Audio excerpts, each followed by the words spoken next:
Cevanne asked me to say a few words, asked me if I wanted to say anything at all, so here I am, having written a few things on a piece of paper that I can't read.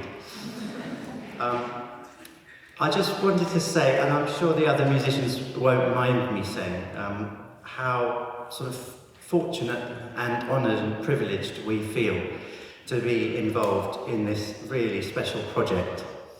In my case, having been there at the very beginning for the first workshop, it's been really interesting to see how these ideas have come about, sort of from their genesis from the very beginning, and to see them develop over time. It's a really humbling experience for us to get to know creative artists in such close proximity to their work. And in Hadambi and Cevanne's meeting of artistic worlds, we have a really unique collaboration. I really wanted to thank Susie Thompson for enabling such an intimate and supportive environment, workshop space, for us all to have shared that collaboration. It's really inspiring for instrumentalists like us to feel that we can contribute, and Cevanne, in her affable and open way, is always encouraging to our responses and reactions to her musical ideas. And a really good example of that is the next piece, based on a profoundly insightful poem of Hadambi called Parting of Ways. You'll hear recordings from around the house layered with musical references to the actual fretwork, and our attempts to translate that onto the instruments using various techniques and sort of scratching sound, and just trying to really make physical onto the instruments the art of the fretwork itself, which I felt was something that we really wanted to explore. I'll hand over to Cevanne.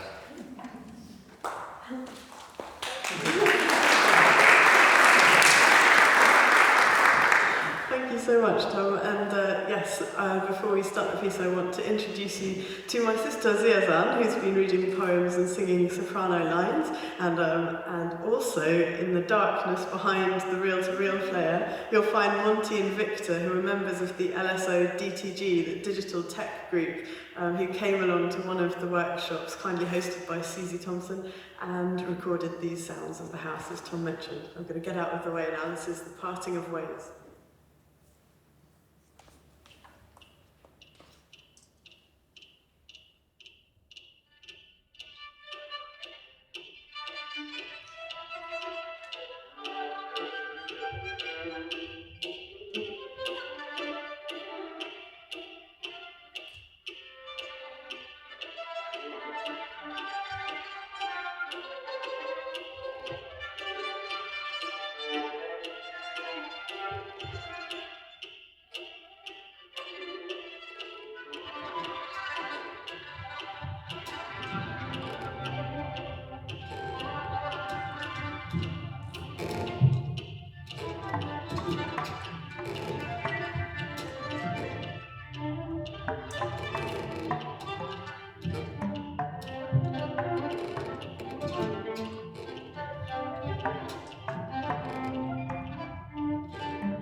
Leaving behind the family's hut where he was born and raised, and listened to his sister's chants.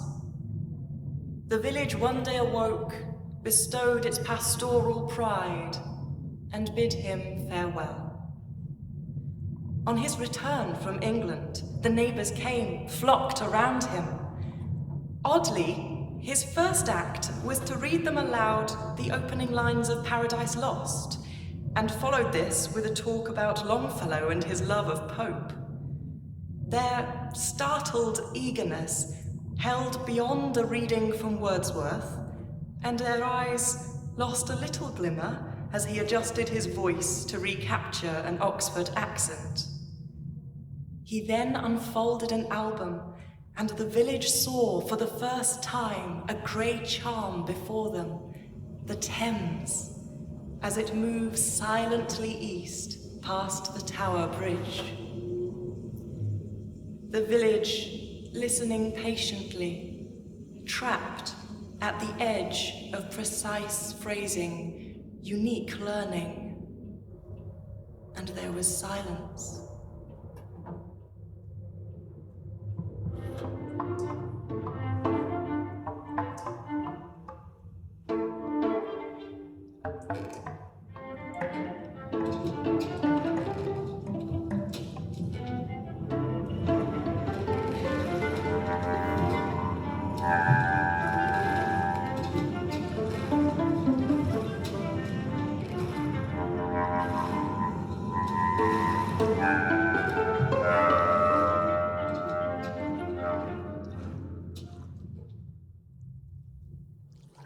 Some people rose and collected their stools and walking sticks, parted, and moved their peasant features away, like a squatter rises, recollects himself, seeing his presence out of harmony with things.